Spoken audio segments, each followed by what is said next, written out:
నమస్తే. Welcome to VSP Telugu audio novels or కథలు. కథా శీర్షిక ఒక కూతురుంటే. రచన వియోగి గారు. చదువుతున్నది ధనలక్ష్మి. ఇక కథలోకి వెళితే, ఎండ ప్రాణాల్ని ఎండగడుతున్నది. మిట్ట మధ్యాహ్నం రోహిణీ కార్త ఎండ. మొహానికి పెట్టిన చెమటను రుమాలుతో తుడుచుకున్నారు పంతులుగారు. గొంతు తడారిపోతున్నది. కాస్త దప్పిక తీర్చుకోవాలనిపించింది. ఎదురుగా కూల్ డ్రింక్ షాప్. సోడా ఎంతో. ఏం సార్, ఏం డ్రింక్ కావాలి? షాప్లోని కుర్రాడు అన్నాడు. అక్కడ ఎమ రద్దీగా ఉంది. కొందరు సోడాలో నిమ్మకాయ రసం కల్పించుకుంటున్నారు. కొందరు నన్నారు తాగుతున్నారు. ఇంకా కొందరు కంపెనీ కూల్ డ్రింక్స్ తాగుతున్నారు. టీవీలో వచ్చిన మోడల్స్ను గుర్తు చేసుకుంటూ. సోడా చల్లగా ఉందా అడిగారు. ఐస్ కలిపి ఇమ్మంటారా? పక్క బిజినెస్ మ్యాన్ ధోరణిలో అడిగాడు. నిమ్మకాయ వేయాలా? అక్కలేదు, ఒక కూల్ సోడా చాలు. ఎంతో తెలుసుకోనిది తాగనన్నట్లు చెప్పారు. షాపు కుర్రాడు పంతులుగారి వంక విచిత్రంగా చూశాడు. ముందు రేటు ఎవరూ అడగరు. అందులో ఆఫ్టర్లు ఒట్టి సోడా రేటు అస్సలు అడగరు. చూడబోతే బాగా బ్రతుకుతున్నట్లుంది ఆయన వాలకం. కానీ రేటు అడుగుతున్నాడు. పిసినిగుట్ట. ₹10 చెప్పాడు కొంచెం చులకనగా చూస్తూ. అతను చెప్పగానే పంతులుగారు తాగలేదు. షాపుకు కొంచెం పక్కకు వచ్చి జేబులో ఉన్న మొత్తం చిల్లర తీసుకుని లెక్క పెట్టుకున్నారు. ₹80. బస్సు టికెట్టుకు ₹1.50 కావాలి. మిగిలింది 30 పైసలే. సోడా 50 పైసలు. 20 పైసలు తక్కువ పడ్డాయి. పంతులుగారు బస్సు వస్తుందేమోనని ఎదురు చూస్తున్నారు. ఎంతకీ రావటం లేదు.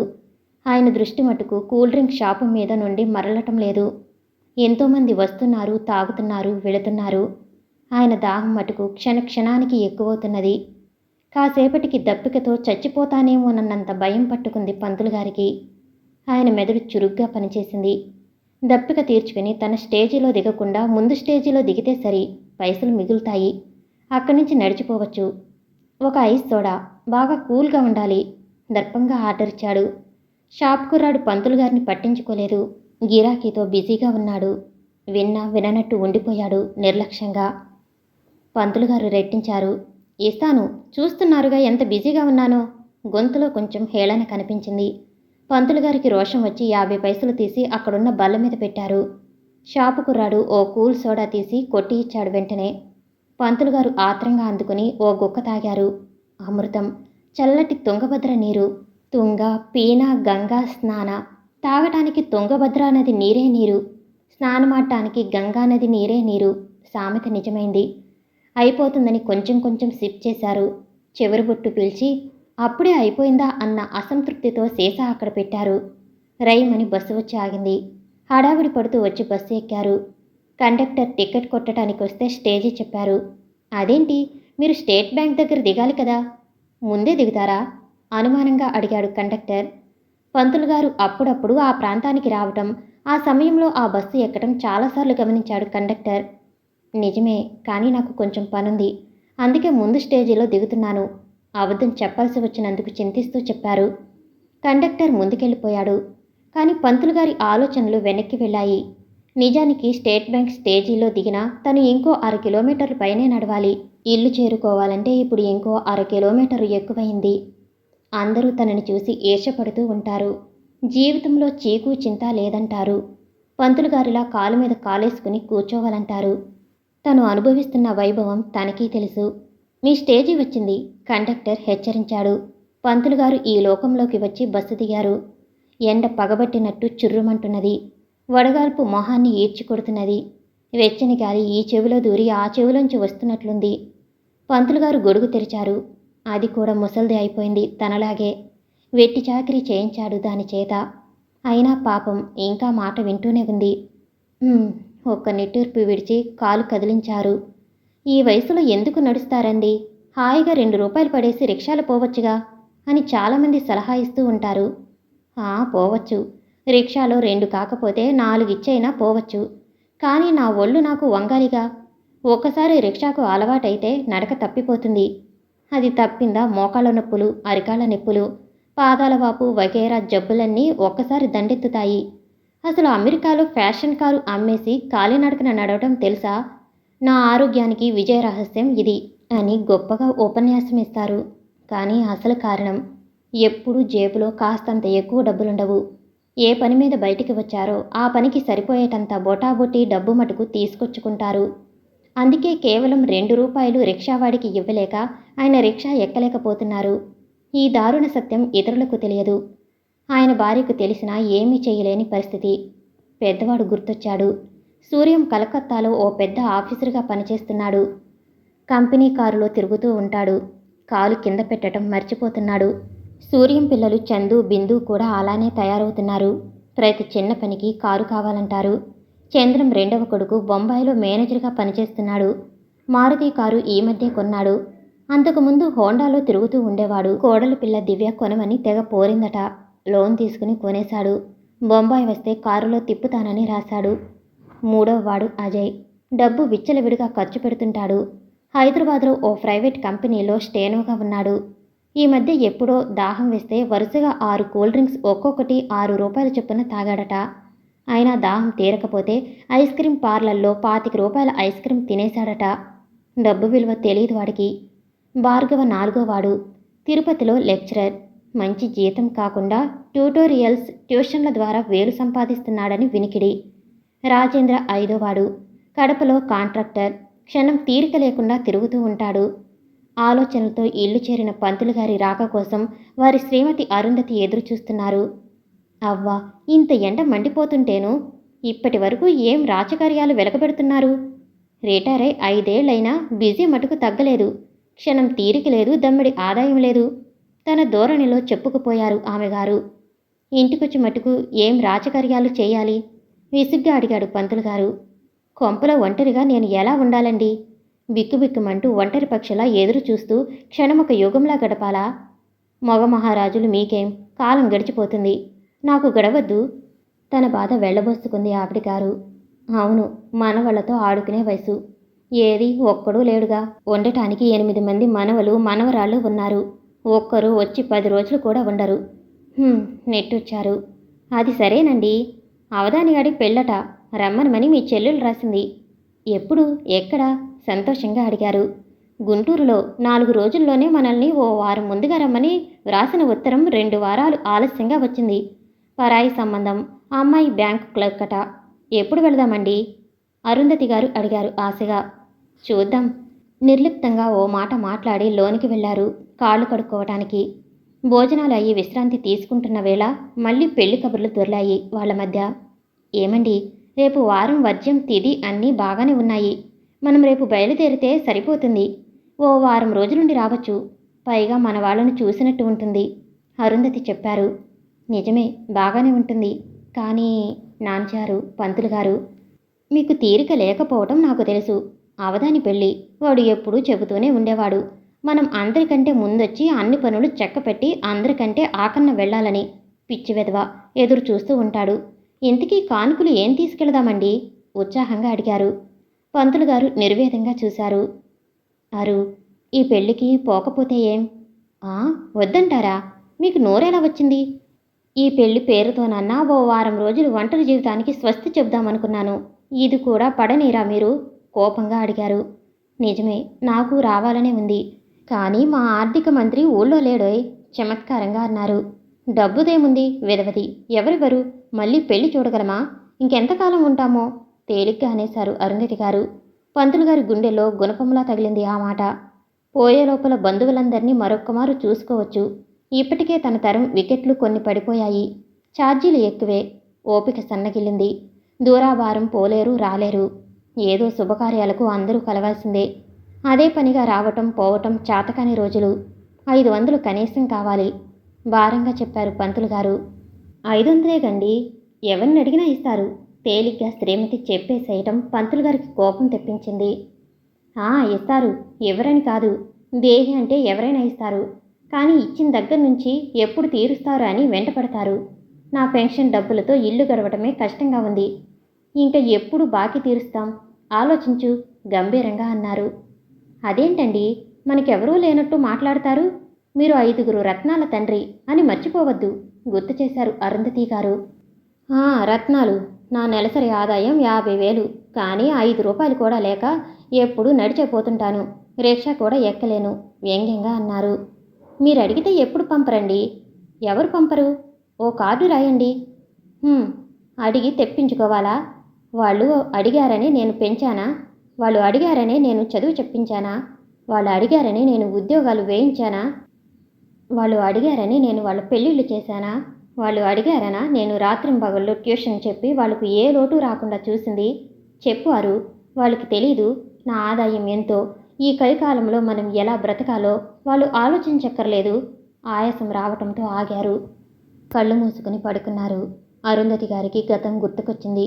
చిన్నబడి పంతులుగా చేరిన పంతులు గారు తన శక్తి సామర్థ్యాలతో పిల్లల్ని ఆకట్టుకుని విశ్రాంతి ఎరుగకుండా ట్యూషన్లు చెప్పి కుటుంబాన్ని పైకి లాక్కొచ్చారు. ఒకప్పుడు జాయింట్ ఫ్యామిలీ. పంతులు గారి తల్లి, తండ్రి, తమ్ముళ్ళు, చెల్లెళ్ళు ఆ ఇంట్లోనే ఉండేవారు. మళ్ళీ బంధువులు విపరీతంగా వస్తూ పోతూ ఉండేవారు. వాళ్ళు వచ్చినప్పుడల్లా విందు భోజనాలు, పిండి వంటలు, నెయ్యి గిన్నెలు గిన్నెలు ఖాళీ అవుతుండేవి. వచ్చిన వారికి బట్టలు పెట్టేవారు. ఎప్పుడు ఇల్లు కళకళలాడుతుండేది. పొయ్యి మీద పెద్ద అండాతో అన్నం ఉడకవేసేవారు. కాలం మారింది. పెంకుటిల్లు పోయి డాబా ఇళ్ళు వచ్చాయి. పూర్వకాలంలో విశాలంగా ఉన్న ఇల్లు రాను రాను కుంచుకుపోయి ఇరుకు ఇరుకు గూళ్ళైపోతున్నాయి. అలాగే ఒకప్పటి విశాలమైన హృదయం మారే కాలంతో కుంచుకుపోయి ఇరుకు హృదయంగా మారిపోయింది. మావాళ్ళు అన్న పదం పోయి నావాళ్ళు అన్న పదం వచ్చేసింది. ఆలికి అన్నం పెట్టడం ఊరికి ఉపకారం చేయటంలాగా తయారైంది. ముగ్గురికి వంట చేయలేని కాలం. చేతకాక చేతరాక చేయిరాక. ఒకప్పటి ఉమ్మడి కుటుంబాలు ఒక రకమైన ఇన్సూరెన్స్ కంపెనీలుగా పనిచేశాయి. అనాథలకు రక్షణ కలిగించాయి.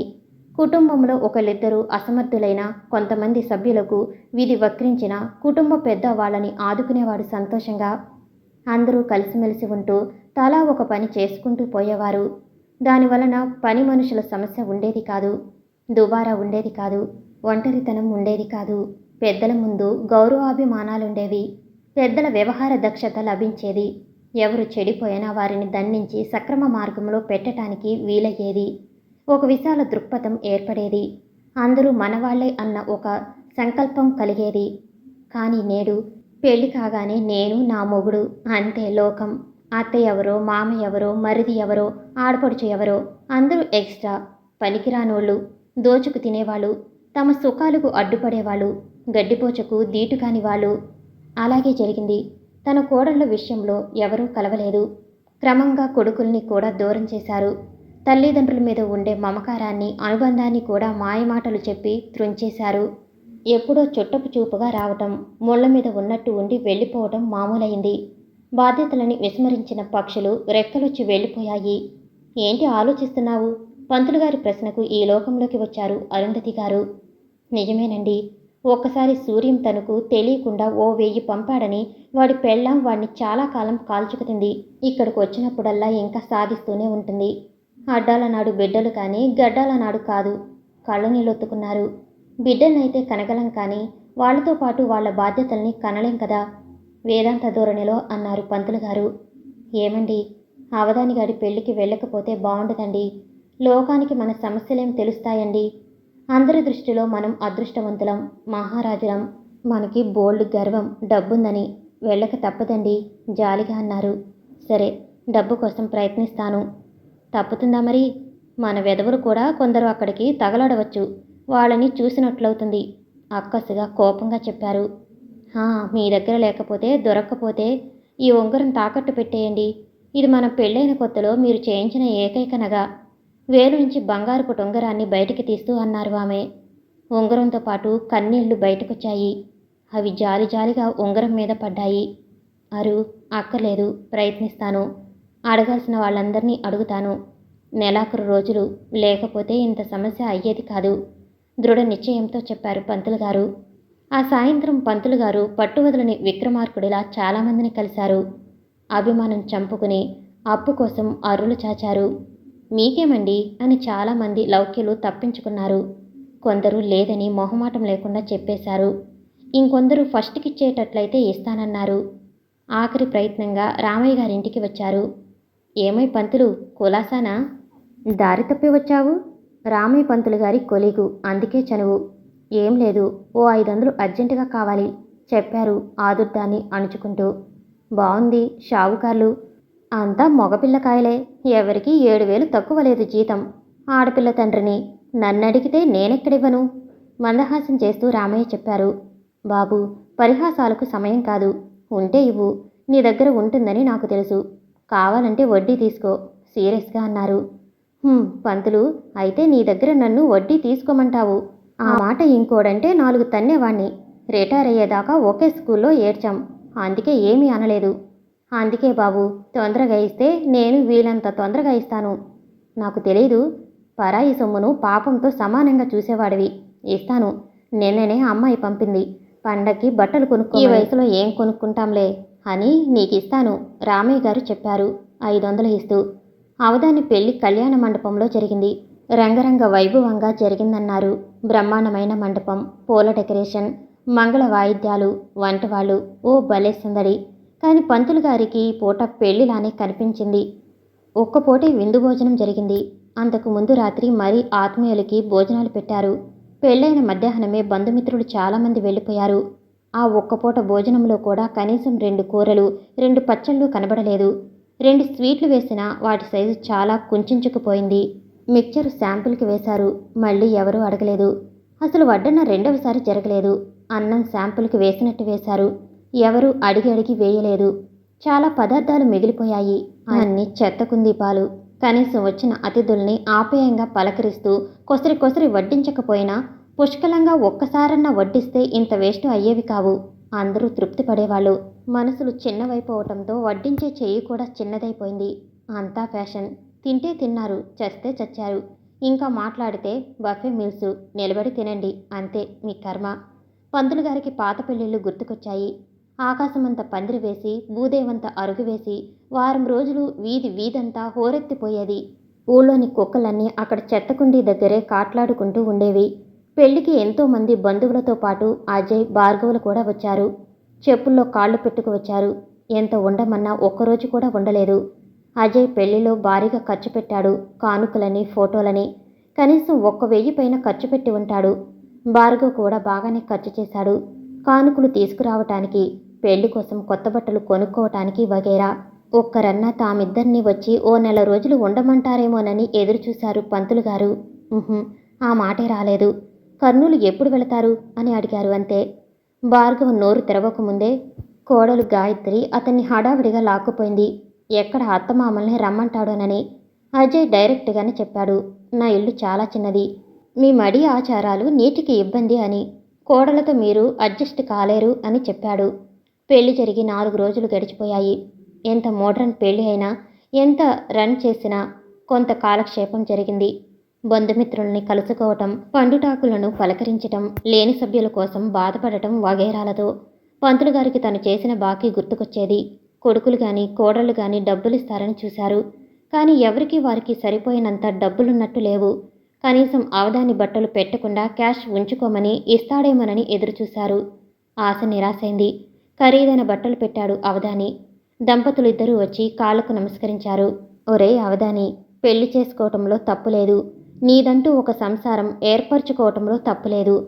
కానీ నీ సుఖాలలో వాళ్ళ సుఖాలను త్యాగం చేసి పెంచిన నీ తల్లిదండ్రుల్ని మర్చిపోవటం తప్పురా, కౌగిలించుకుంటూ చెప్పారు. అవదాని పెళ్ళం చురుగ్గా ఆయన కళ్ళలోకి చూసింది. ఒకవేళ నువ్వు వేరే ఊరుకు ట్రాన్స్ఫర్ అయితే మీ వాళ్ళ కోసం ఇంత అని పంపుతూ ఉండరా చెప్పారు. అదేంటి బావా, వాడికి ఏవేవో చెబుతావు. కోడల్ని మరీ ఏరి తెచ్చుకుంది మాలో కలిసిపోవాలనేగా. అవదాని తల్లి, అదే అరుంధతి చెల్లి ఆక్రోశం. ఆ రోజు బయలుదేరుదామనుకుంటుండగా శాస్త్రి ఊడిపడ్డాడు ఉరుములేని పిడుగులాగా. సారీ, పెళ్లికి రాలేకపోయాను. కాస్త కొత్త జంటను చూసిపోదామని వచ్చాను. ముచ్చటగా ఉన్నారు అంటూ శాస్త్రిగారు బోల్డు సంతోషపడిపోతూ బోల్డని కబుర్లు చెప్పుకొచ్చారు. శాస్త్రిగారు అంటే పంతులు గారికి బాల్య స్నేహితులు. వృత్తిరీత్యా వేరైపోయి ఊళ్ల పట్టుకు తిరిగారు. అరుదుగా కలుసుకుంటూ ఉంటారు. శాస్త్రిగారికి 4 కొడుకులు, ఒక్కతే కూతురు. భోజనాలు అయిన తర్వాత ఆరుబయట వెన్నెల్లో డాబా మీద పడుకున్నారు కబుర్లు చెప్పుకుంటూ. పంతులు, నీకు గుర్తుందా, నాకు ఆడపిల్ల పుట్టిందని ఆ రోజుల్లో నేను వాపోయాను. చాలా రోజులు బాధపడ్డాను. మైనస్ పుట్టింది అనుకునేవాడిని. నీకేం, అంతా ప్లస్సే అనేవాడిని. కానీ నా ఊహ పొరపాటురా, బాధగా అన్నారు. ఏం, కట్నం ఇవ్వలేదా పంతులు గారు అడిగారు. లేదురా, ఉన్న 4 కొడుకులు కోడళ్ల చేతిలో కీలుబొమ్మలై మమ్మల్ని పట్టించుకోలేదురా. ఇప్పుడు మాకు కూతురే గతిరా. దానింట్లోనే మేమిద్దరం హాయిగా ఉంటున్నాం చెప్పారు శాస్త్రి. అయ్యో, 5 మగపిల్లల్ని కన్నా కానీ ఒక్క ఆడపిల్లని కనుంటే ఎంత బాగుండేది. పంతులు గారు నిట్టూర్చారు. సమాప్తం. నేను వినిపించే ఆడియో కథలు, నవల్స్ మీకు నచ్చినట్లయితే మరిన్ని కథల కోసం షేర్ చేసి, లైక్ చేసి, సబ్స్క్రైబ్ చేసుకోండి. Thank you for watching.